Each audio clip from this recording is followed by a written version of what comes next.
ఉపవాసం అనగా దగ్గరగా నివసించడం. ఉప అంటే దగ్గరగా, వాసం అంటే నివసించడం అని అర్థం. పర్వదినాలలో ఉపవాసం ఉండటం అంటే భగవంతునికి దగ్గరగా నివసించడం అని అర్థం. ఉపవాసం ఉండాలనుకున్న రోజు దేవుని యందు మనస్సు పూర్తిగా లగ్నం చేయాలి. ఆహార పానీయాలను తీసుకోకుండా లేదా కొద్ది మొత్తంలో తీసుకుని భగవన్నామ స్మరణ చేస్తూ గడపాలి. నిష్కామంగా ఉపవాస దీక్ష చేయగలిగితే భగవంతుడు మన కోరికలను అడగకుండానే నెరవేరుస్తాడు. శరీరానికి అలసట కలిగితేనే మనసు స్థిరపడుతుంది. మనసు స్థిరపడి నిగ్రహాన్ని పొందితేనే ఆత్మజ్ఞానం కలుగుతుంది. ఆత్మజ్ఞానం పొందినప్పుడే ఓ మనిషి తనని తాను తెలుసుకుంటాడు. తనని తాను తెలుసుకోవడం అంటేనే దైవం గురించి తెలుసుకోవడం అన్నమాట. దైవం గురించి తెలుసుకున్నాడు.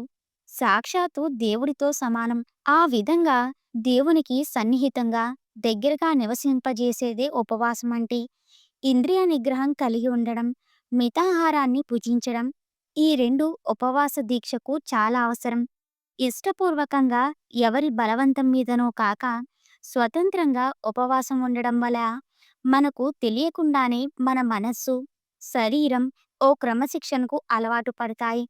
ఉపవాస దీక్షను అనుసరించదలచిన వారికి దాని మీద పరిపూర్ణమైన విశ్వాసం ఉండాలి. ఉపవాస దీక్ష చేస్తున్న రోజును ఎంతో పవిత్రమైన దినంగా భావించాలి.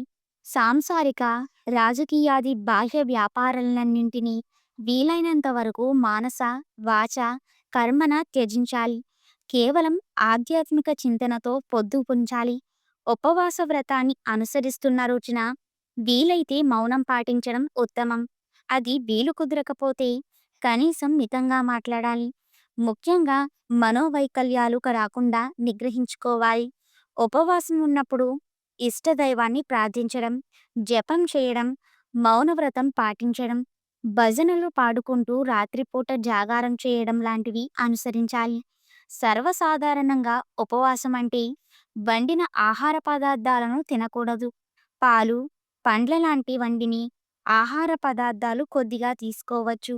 కొంతమంది పచ్చి గంగైనా ముట్టకుండా ఉపవాసం ఉంటారు. తట్టుకోగల శక్తి ఉంటే అలా ఏమీ తినకుండా, తాగకుండా కూడా ఉపవసించవచ్చు. ఉపవాస దీక్ష రోజున వయస్సు, ఆరోగ్యరీత్యా తగిన జాగ్రత్తలు తీసుకుని పండ్లను, పాలను స్వీకరిస్తూ పూర్తిగా దైవ చింతనలోనే దీక్షా సమయాన్ని గడపాలి. అయితే వృద్ధులు, శారీరకంగా బలహీనులు, రోగులు, చిన్నపిల్లలు ఉపవాసం చేయవలసిన పని లేదు. ముసలివారికి, బ్రహ్మచారులకు, చిన్నపిల్లలకు ఉపవాస దోషం లేదు.